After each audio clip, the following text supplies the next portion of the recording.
said the move to ban it from any political activity was dangerous and posed a serious threat to the 2022 deal that ended 2 years of conflict in the northern Tigray region.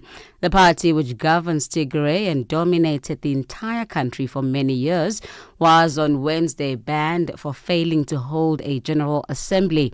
The decision follows months of political tension in Tigray and comes ahead of nationwide elections that are due to take place by June next year at the latest.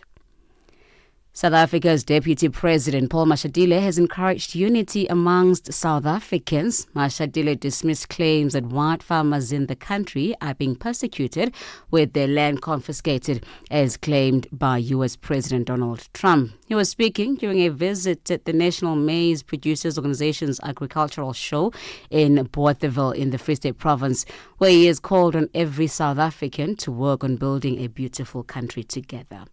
The farmers that we've met here are saying they are happy to stay in South Africa. All they need is for us to work with them to address the challenges they face. One of them is rural roads, then there's rural safety, crime, life. They want us to work with them to ensure access to markets, including international market, access to finance. They are saying to us, if you work with us on these issues, we have no problem. We are committed South Africans. We want to stay here. We're not going anywhere. And we do encourage those who are living to please stay.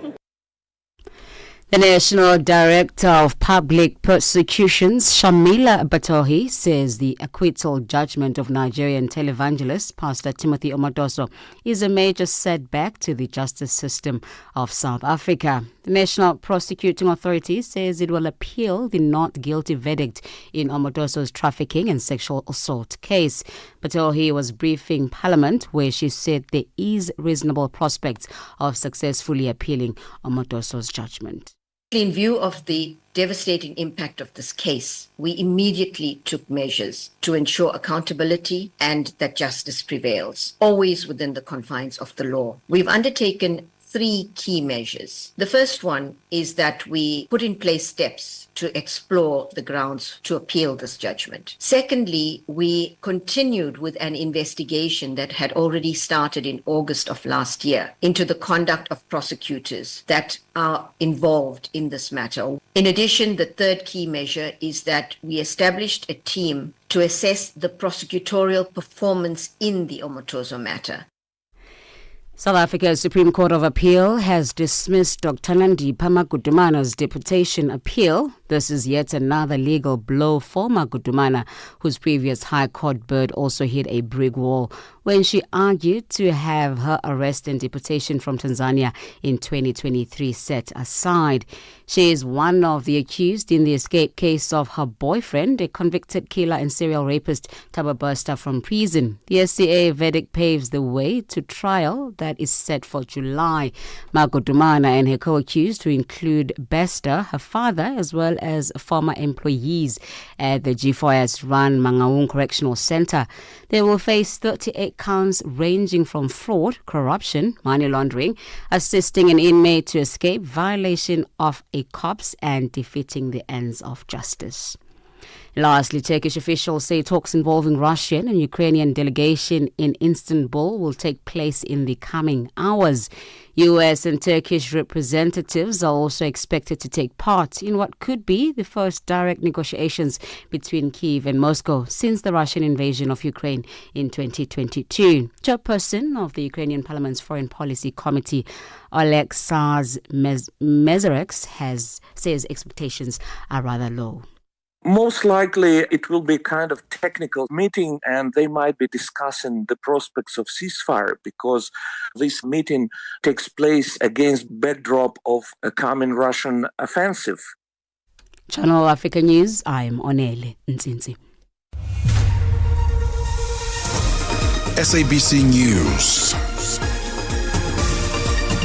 the African perspective.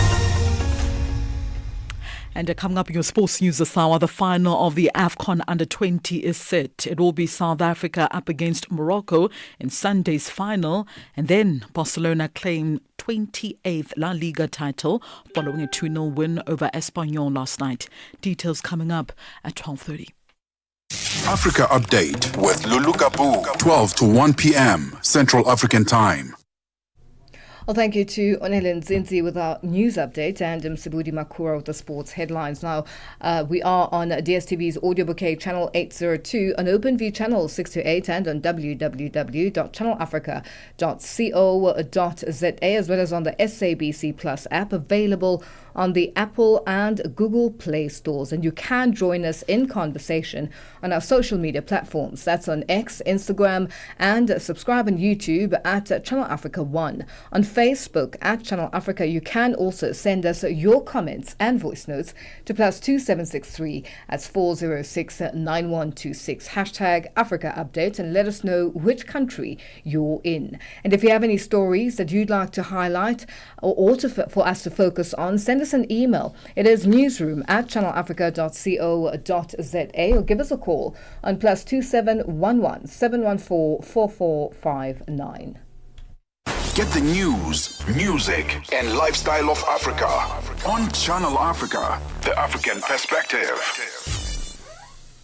It is 12:08 Central African Time, and we're coming to you live from Johannesburg in South Africa. Burundi's National Communication Council has issued a decision requiring state and private media to respect the principles of equal access and balance of information during the campaign for the legislative and municipal elections of June the 5th, 2025.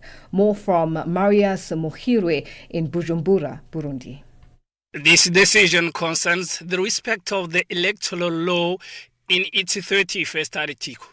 This stipulates that all candidates, independent candidates and political parties, including coalitions, that they may use state media for their election campaigns, and the National Communications Council, as a Burundi media regulator, must ensure the equal access to state media for all candidates. According to some political parties, independents and coalitions, they say that they are worried about the fact that some state or private media lack the necessary resources for media coverage. Thus, the Article 4 of this decision stipulates that coverage must be fully funded by this media. According to this decision of Burundi media regulator, Article number 6 stipulates that during the campaign for legislative and municipal elections, the principles of the equal access and balanced information must be definitely respected for all candidates in the race. Therefore, some political parties are calling on the National Communications Council to sanction some media and professionals of media that will violate this article. Esperance Ndayizeye, the chairperson of Burundi Media Regulator, warns these media and the professionals of media about the violation of rules. We know that the role of the media is very important in elections to ensure fair and free elections. That's why the National Council of Communication has conveyed to a meeting political parties, coalitions of parties and independent candidates to elections to ensure that each one of them has space and the time in the public media. As the election campaign continues, some political parties are lamenting about the economic crisis here in the country, and Esperance Ndayizeye also warns them not to spread defamatory speech, rather to talk about their social projects. The messages must only be on society projects or political programs rather than hate speeches, insults or defamations or other non-necessary messages. This Wednesday, Burundi Independent Electoral Commission has extended of 1 day a withdrawal of voting cards for citizens following the Commission's observation about challenges distribution. Marius Mohigwe, Channel Africa, Bujumbura. It is 11 after 12 Central African Time, and we're coming to you live from Johannesburg in South Africa. The International Committee of the Red Cross says it has evacuated more than 1,300 Democratic Republic of Congo soldiers and police out of the city of Goma. The ICRC says the operation had been complex. To speak to us further on this, we are joined on the line by Miriam Favier, head of the ICRC sub-delegation in Goma. Miriam, good afternoon, and thank you for joining us on Africa Update. Thank you. Now, tell us about this evacuation and the fact that you could not go through Goma's airport. Just unpack that for us. Well, this operation has been long discussed before it happened, of course, with all actors concerned, and it has been agreed with everyone. And so we had rules and routes had been agreed. So from Goma to Lubero, up to Beni, and finally Kinshasa was the agreed routing. And with the negotiations between yourselves, MONUSCO, the DRC government, and the M23 rebels taking place before the evacuations could start, just the negotiation process, how long of a process was it? And the fact that you got to a point to evacuate these soldiers, what exactly were they going through in Goma? So basically, these people were in the MONUSCO bases. There were long talks before the ICRC was approached by the Ministry of Defense and the actors concerned. You've said it, MONUSCO, the M23, as well, in order to play its role of neutral intermediary due to our capacity to remain neutral, independent, impartial. And so every one of these actors trusted us. This said, of course, the ICRC just passes messages to all parties until they reach an agreement. And the agreement was indeed to be able to accompany the transport of these more than 1,350 people. And what state were these soldiers in? They were fine. Of course, they were anxious to reach their families, other places, their areas of origins for some of them. So the ICRC had individual discussions with them in order to ensure that they had given consent to be transported, and we explained every single step of the road to every one of them. And I can imagine with a lot of soldiers from different countries leaving that part of the DRC where there has been instability with it being the M23's stronghold. What sort of situation are they talking about in terms of when they were there on the ground? What was the whole province? What did it look like? What did they have to go through on a daily basis? What stories are they telling you? So of course the stories that they're saying to ICRC is confidential, and only should they want to share it, we could share them. But I think all these people who were disarmed were soldiers from the armed forces of the Democratic Republic of the Congo, or there were policemen. Of course, we can imagine that given the intensity of the conflict end of January, some of them had experienced fighting, and some of them had maybe lost family members as well. They're all individuals first and foremost. So we can only be reassured now and very proud that this operation has worked out and that they could reach Kinshasa safely. Now, in reaching Kinshasa, I'm not sure whether you'd have this kind of information with regards to the process or the procedures that take place, with soldiers. Do they go back to their head offices and get, what's the word that they use, but get a sort of a debriefing before they go back into the communities? What sort of process is there? There is a process, but it's just, are you aware of it? And how long of a process is that going to be if you do have that information?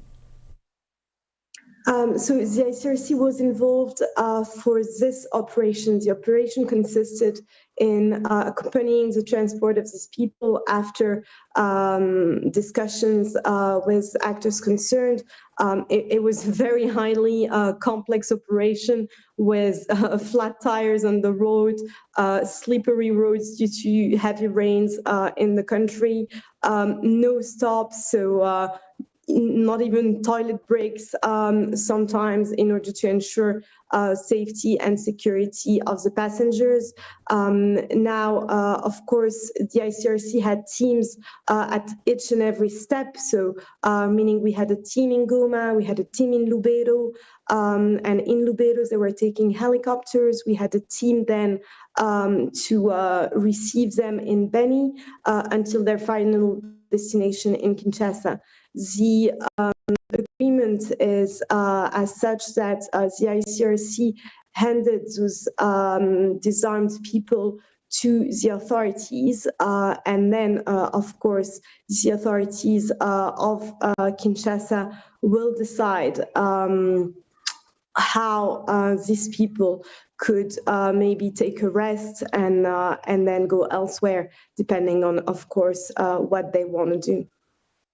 Well, Miriam, thank you so much for joining us on Africa Update. We'll leave it there for today. Thank you so much.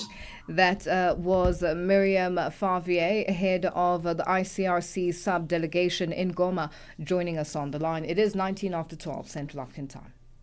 Get Channel Africa on DSTV Audio Bouquet. Channel 802.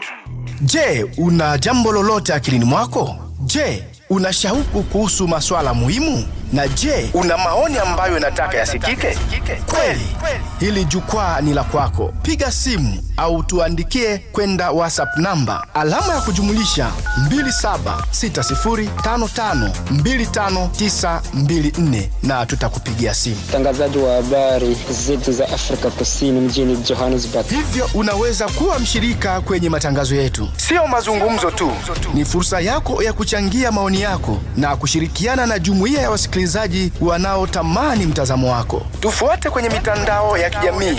Tembelea tovuti yetu www.channelafrica.co.za na uwe tayari kushiriki na kuchangia maoni yako kwenye Channel Africa. Channel Africa, mtazamo wa Kiafrika.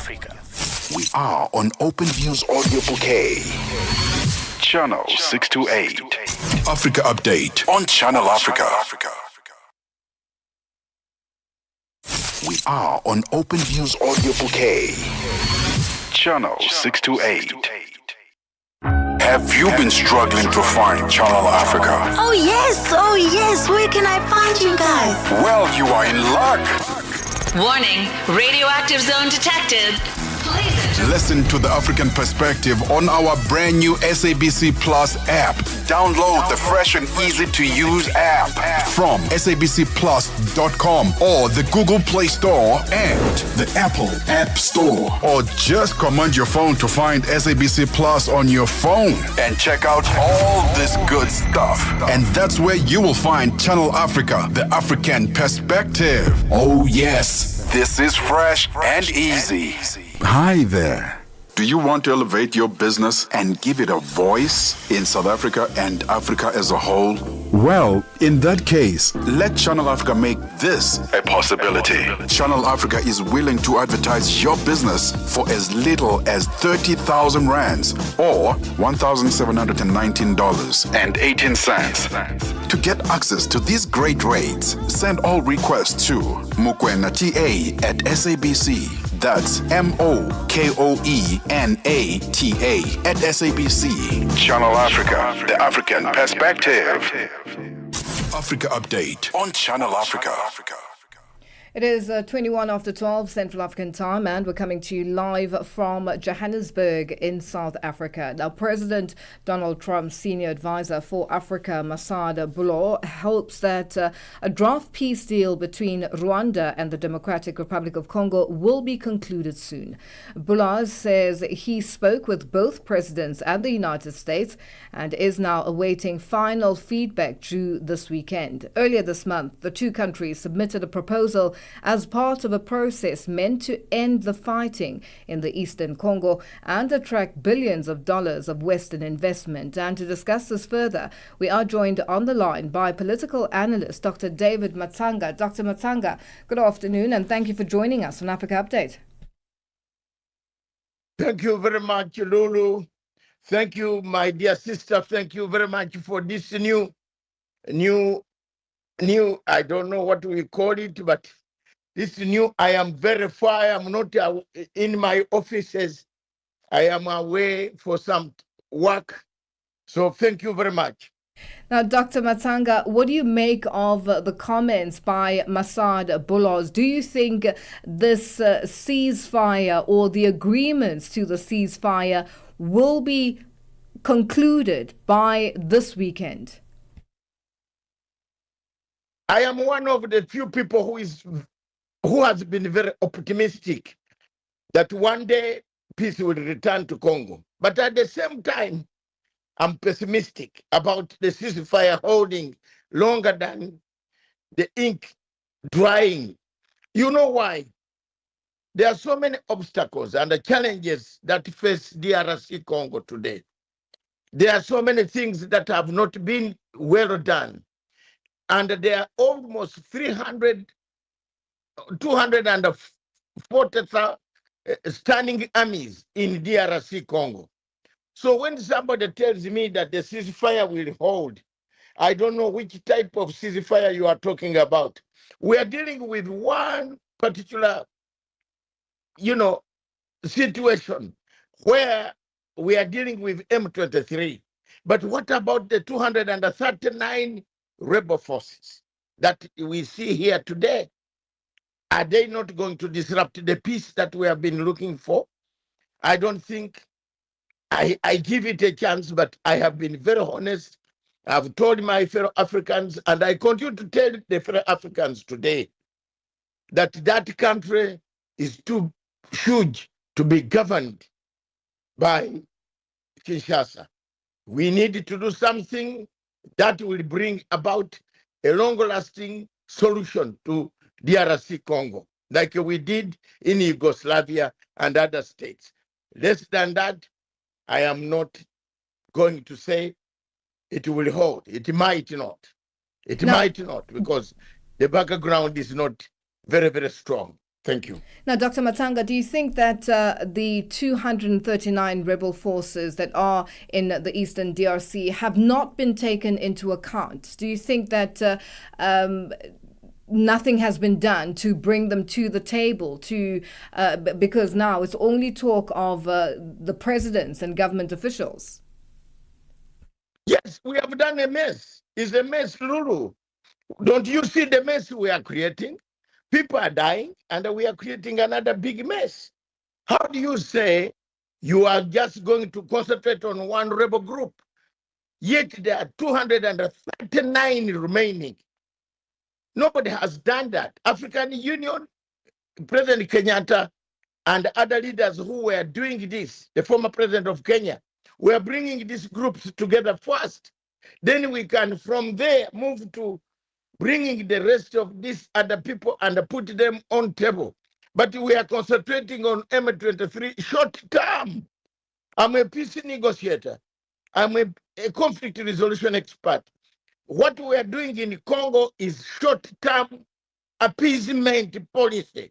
We are trying to appease, and I've told the Americans where I am, I have told them that that is an appeasement. I am not one person who just shies away. I have told some officials, senior officials, that that is a terrible appeasement that you are doing in DRC Congo. Now, do we know exactly what the draft peace deal says specifically? Because apart from bringing ceasefire to the region, but also the interest of minerals, which has been discussed, and there are agreements that are going to be signed as well.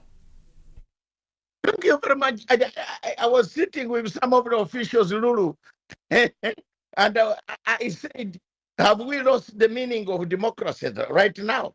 Because it looks like everything now in the world is working on money. If you don't have the money, then you have nothing. You can't speak, you can't do anything.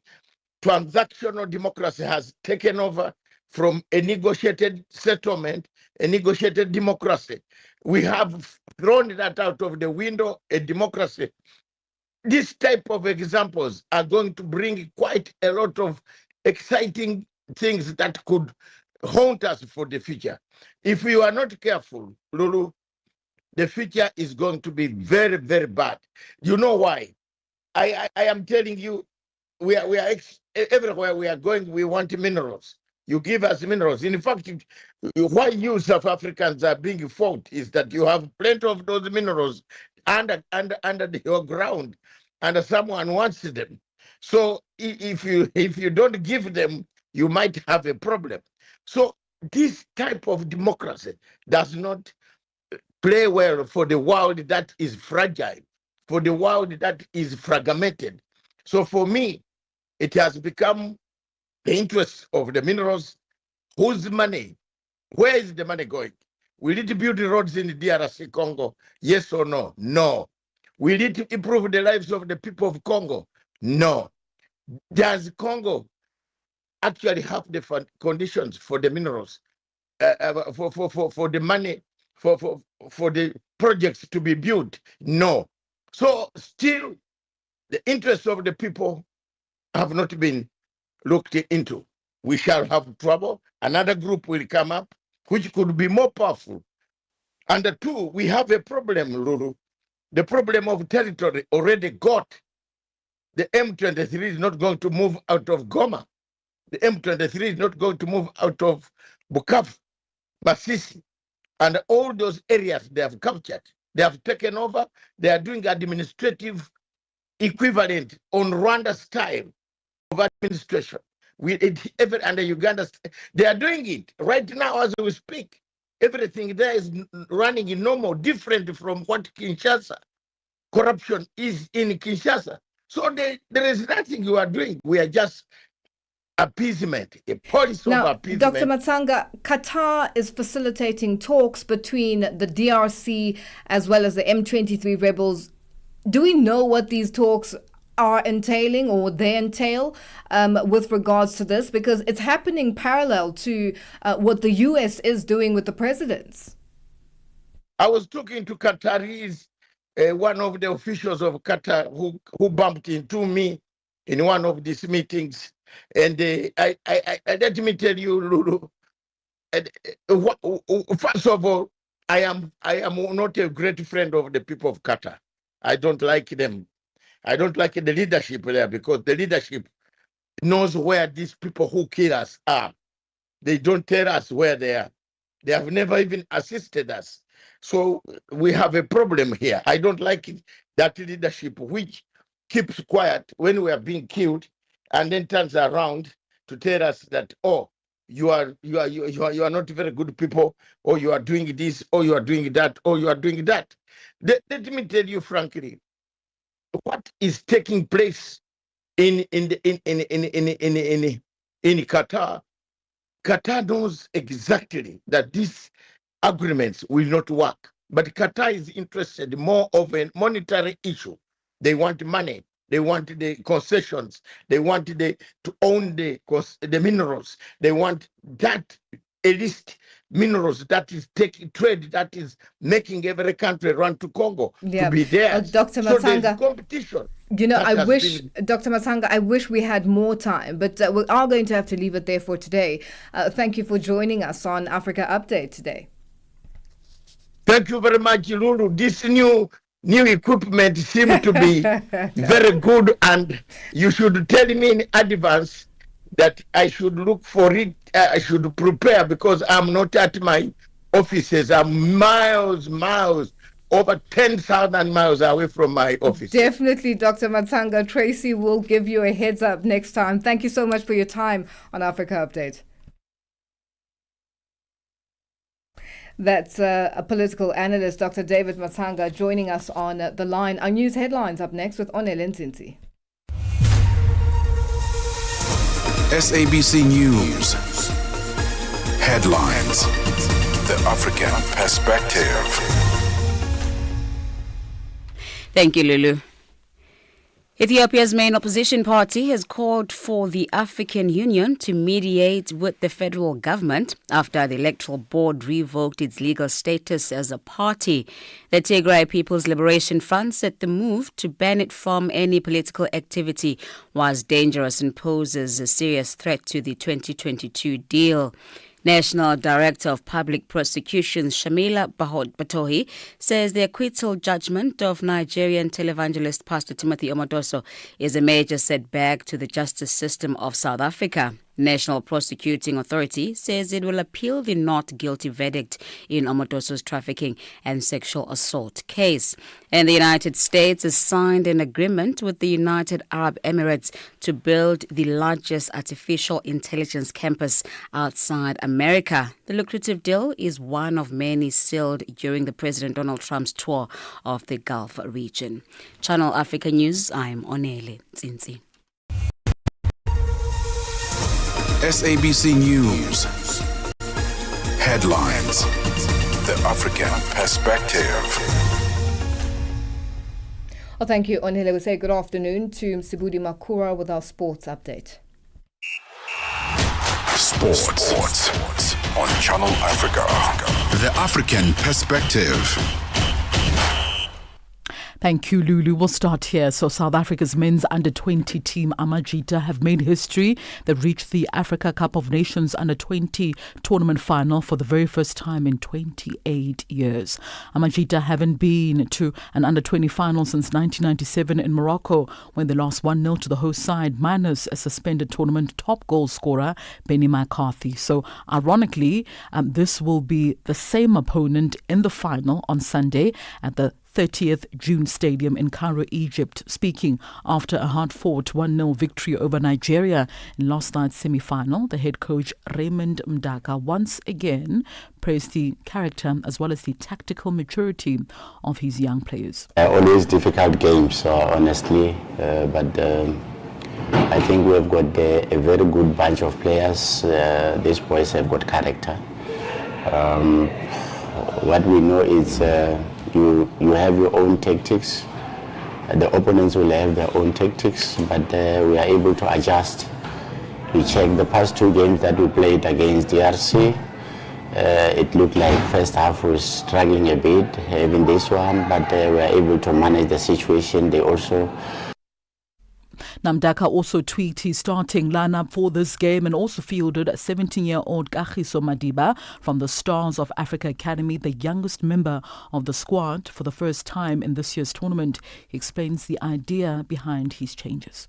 Yes, well, it was within our plan. Sometimes we need to refresh some of the legs because we don't have a big pool. Honestly, we have got 20 players, so every time when you put the lineup, there are areas where we will not risk, but there are areas where we try to refresh the legs.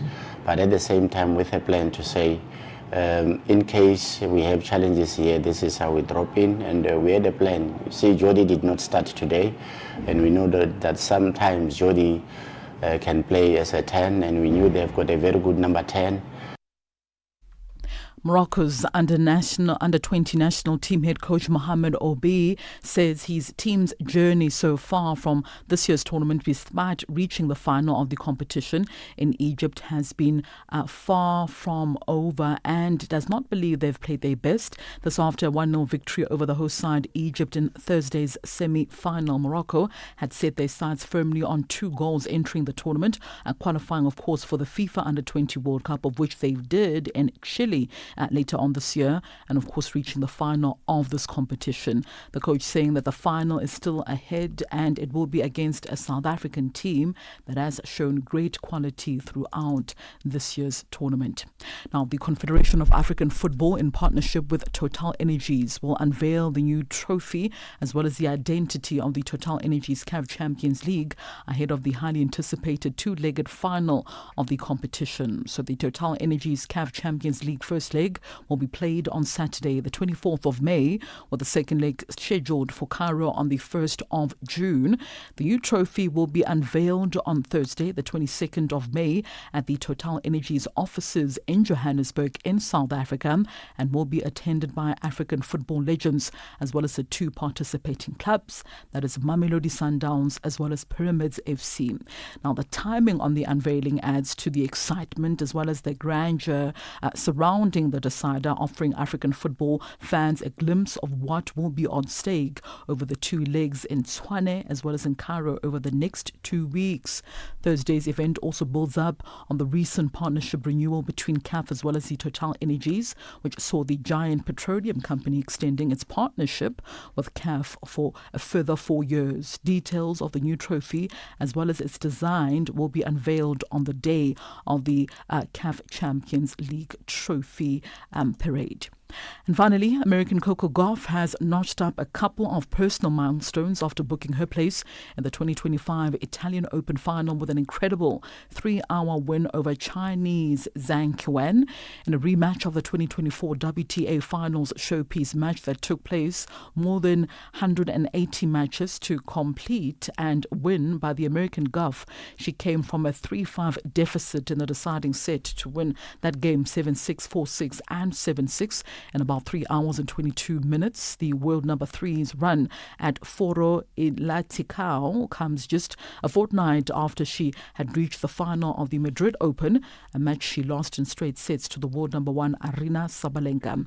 At just 21 years of age, Coco Gauff is now the youngest player to reach both the Madrid as well as the Rome finals since the inception of the Spanish tournament in 2009. And that's a wrap of our sports desk at the Sawa. For any sports stories you'd like to share with us, please send us an email to newsroom@channelafrica.co.za or give us a call on +27 11714 4459. For Channel Africa Sport, I am Musibu D. Makura. Sports on Channel Africa. The African Perspective. Você é fluente em português? É apaixonado por rádio e quer trabalhar na África do Sul? Você tem documentos que o qualificam para trabalhar na África do Sul? Nesse caso, podemos ter uma oportunidade para você trabalhar no Canal África. Envie seu currículo e demonstração para Canal África at newsroom@channelafrica.co.za. Lembre-se, se você não receber alguma resposta nossa em 14 dias, isso significa que você não foi selecionado. Canal África, a perspectiva africana.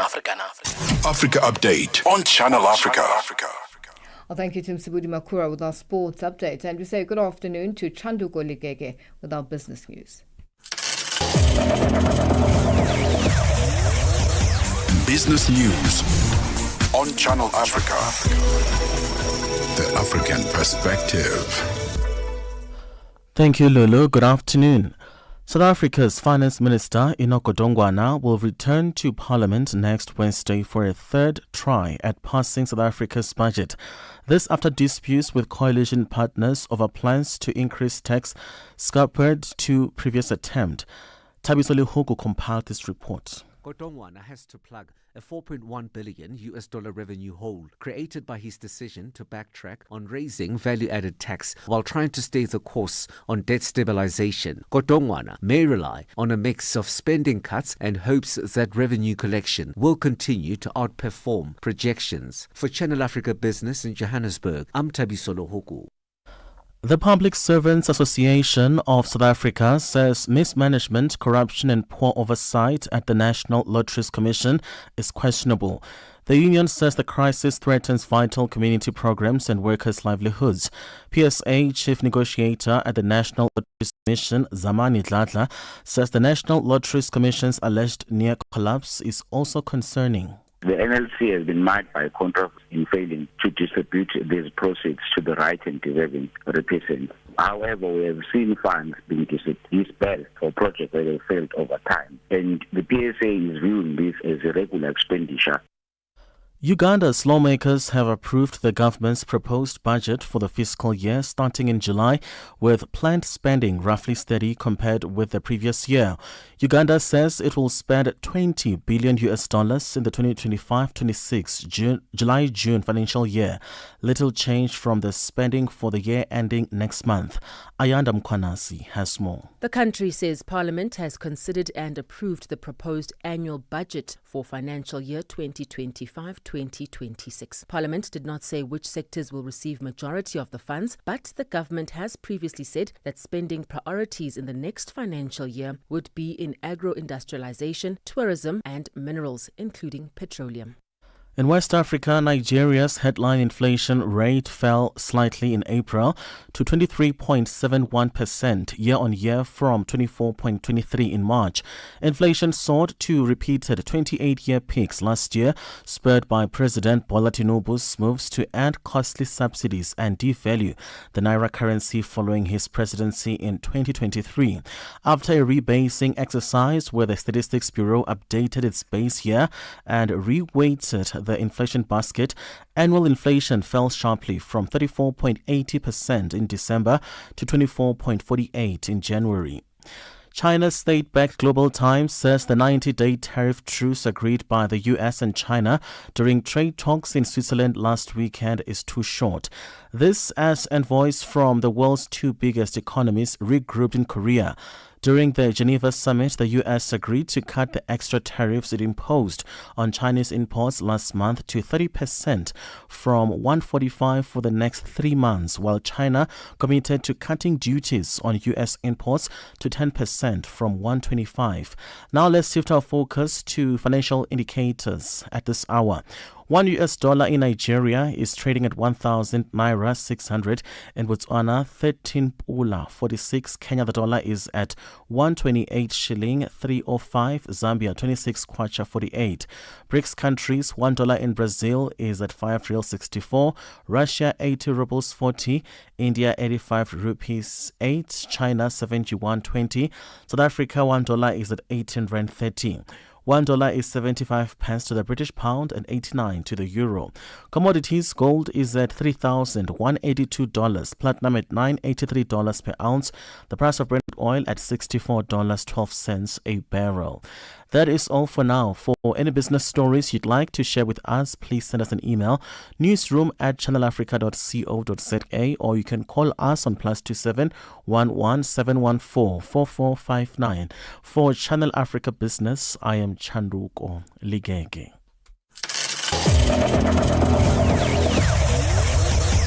Business News on Channel Africa. The African Perspective. Hey guys, question. Have you thought about what happens between 9 o'clock until midday, Saturday and Sunday? Well, it's me. Those that know me call me the fun police, and I'm that girl, that voice on your radio. My name is Pule Mulebati. I'm all about the finer things in life. Where to go, what to wear, who to see, and ultimately what to do. We aspire to bring you the best in travel, entertainment, with a dash or maybe a dose of laughter. And then of course we switch things up a bit when we look at technology. I love what's happening with AI because you blink, something new pops up. So the challenge is constantly there. I'm learning every single time on the show. So catch me every single Saturday and Sunday at 9 a.m. until 12 midday Central African Time, Baba. Africa Update on Channel Africa. It is 12:45 Central African Time, and we're coming to you live from Johannesburg in South Africa. Now, as the world observes International Boy Child Day today, children often experience alarmingly high levels of violence that have a lasting impact on their physiological, cognitive, and socio-emotional development. Now, the day recognizes the importance of boys' well-being and the challenges they face, while also celebrating the positive aspects they bring to their communities and families. And to speak to us further about the day, we are joined on the line by Anzio Jacobs, a project management specialist at the Nelson Mandela Children's Fund. Anzio, good afternoon, and thank you for joining us on Africa Update. Good afternoon, Lulu, and good afternoon to listeners. Now, what are some of the unique challenges that boys in South Africa face when it comes to violence and child protection? Lulu, you know that in South Africa we've got a major challenge with gender-based violence, and I think something that we tend to forget is that gender-based violence disproportionately affects boys and young men, particularly because they are subject to that violence and often victims of such violence. They later then implicated as perpetrators, but we don't give them the opportunity to engage in solution building and actually find a way to be part of the solution rather than being depicted as the problem. And so young boys are often not given the type of support that they need because we don't recognize them as being subject to that violence. They're often not given the psychosocial support that girls would ordinarily receive because it seems as if they are not deserving or do not need it themselves. And so those are some of the ways in which we immediately see that boys are prejudiced when it comes to the conversations around violence and why it's important to observe days like International Day of the Boy Child. Now, recent reports are highlighting how deeply ingrained violence is in our society. Now, how does toxic masculinity contribute to this? And what is the Nurturing Nonviolence Boys initiative doing to break this cycle? So, toxic masculinity really refers to aggression, showing when boys show emotion, that becomes their weakness. It talks about dominance and how dominance is often misperceived as being respected. And so when it comes to working with boys, these mindsets often fuel a cycle of violence. So when it comes to the Nurturing Nonviolent Boys initiative that we run at the Nelson Mandela Children's Fund, our aim is to reverse these cycles and to create environments where boys can explore what positive masculinity looks like, what it is to be emotionally intelligent, and how to have a leadership that's rooted in empathy, because that's the type of young man that we would like to see in our society and the type of young man that is able to engage proactively and towards creating a safer and gender-based violence-free South Africa. Now, Anzio, we're speaking currently, it is International Boy-Child Day, which is obviously observed today. And there's a case currently in South Africa, in the Mpumalanga province, where a 15-year-old is alleged to have raped an 8-year-old girl, or having committed a rape during this time, during this period. And this is not the first case that we are seeing in the country. In instances like these, is it a case of boys also going through some sort of trauma? Because this is what experts are saying, that it usually shows or exposes the fact that this particular child or other children who perpetrate such atrocities on younger kids have also experienced some sort of violence or sexual violence during their younger years. So look, these atrocities are spelled out in some of the statistics, the research statistics that we have. 1 in 3 boys experience physical violence before the age of 18. If we look at the reports, 50% of sexual assault cases involve children, and boys are often silenced in those processes or not seen as being victim in instances where there are violence. However, in an instance like this one, we must also remember that we are not putting mechanisms in place to support boys and young men to stop behaving in violent ways.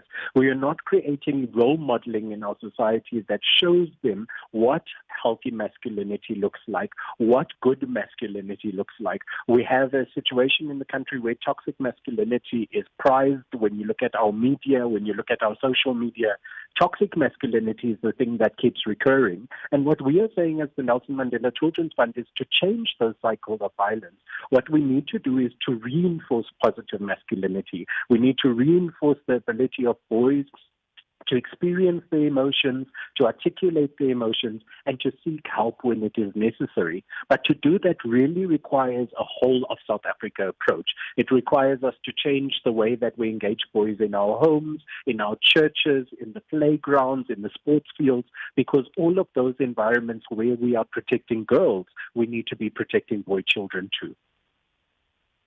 And how are child protection forums and policy advocacy efforts helping to make educational spaces safer for boys?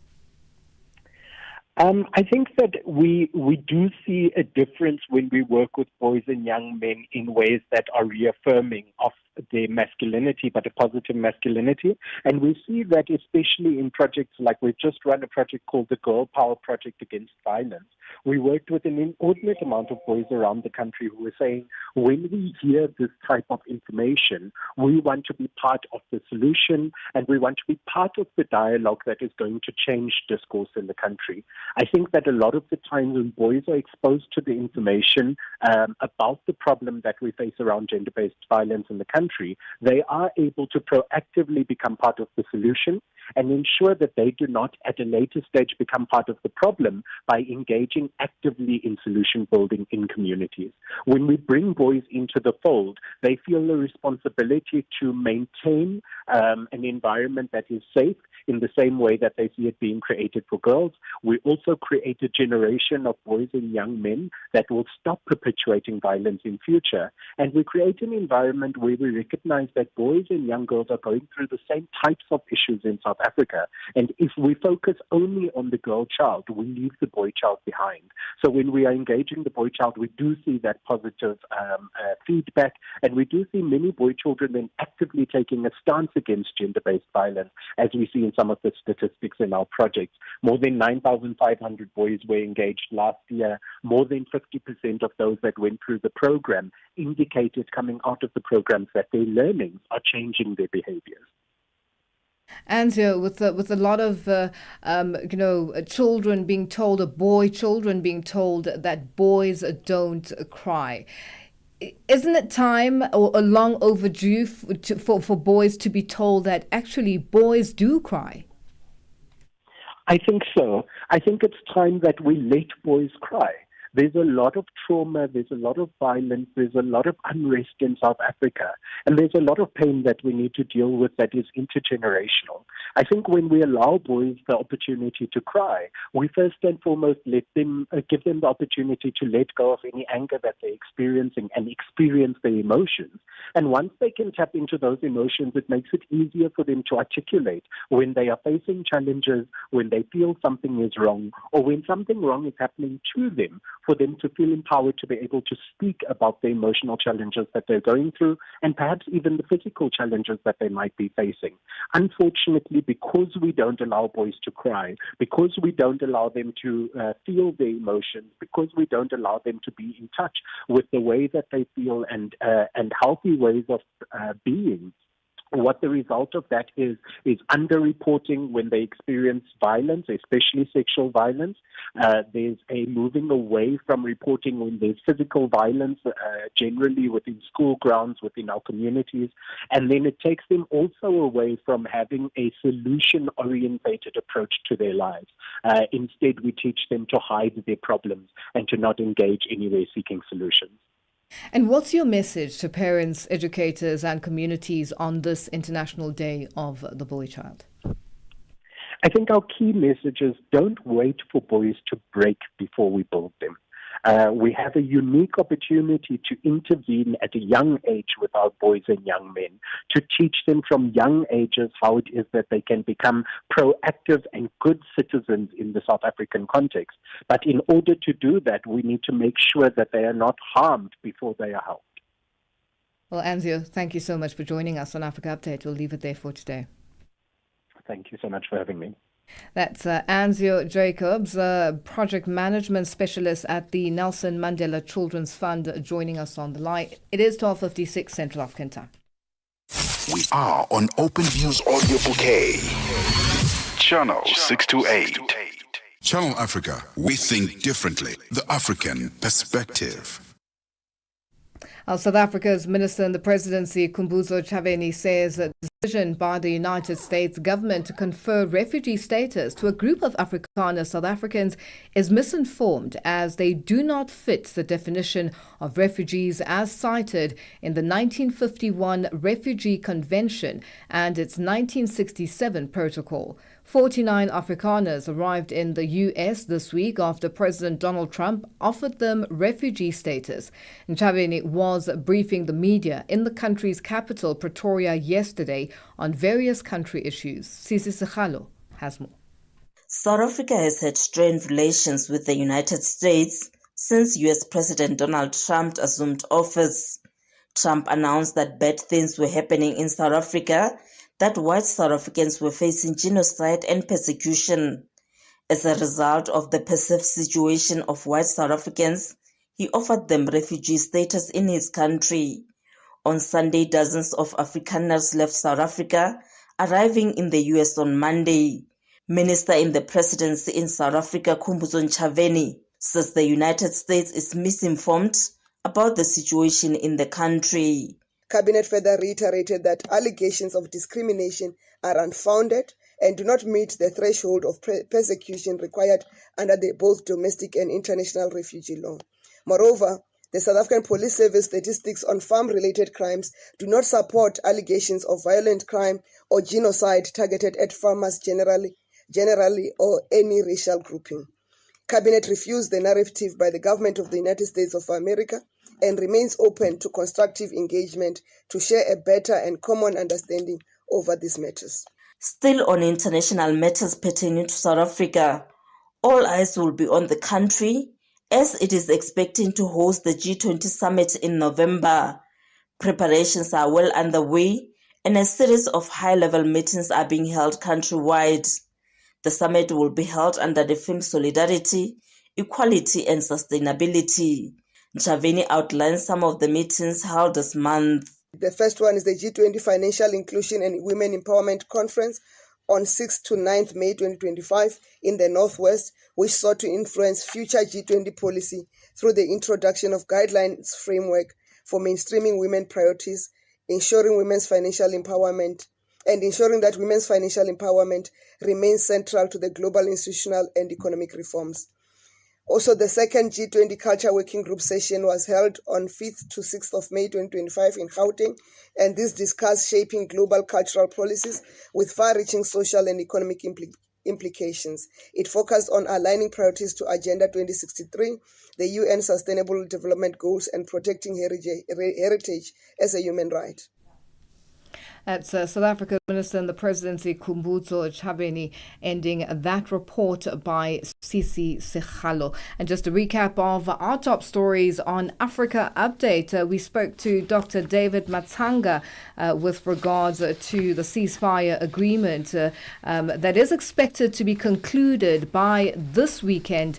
And this is between Rwanda's Paul Kagame and the DRC's Tshisekedi. So a lot to look forward to on that front. And as you heard, if you have been listening, today is the International Boy Child Day. And as you heard, if you didn't hear it, you can go on to our social media platforms and just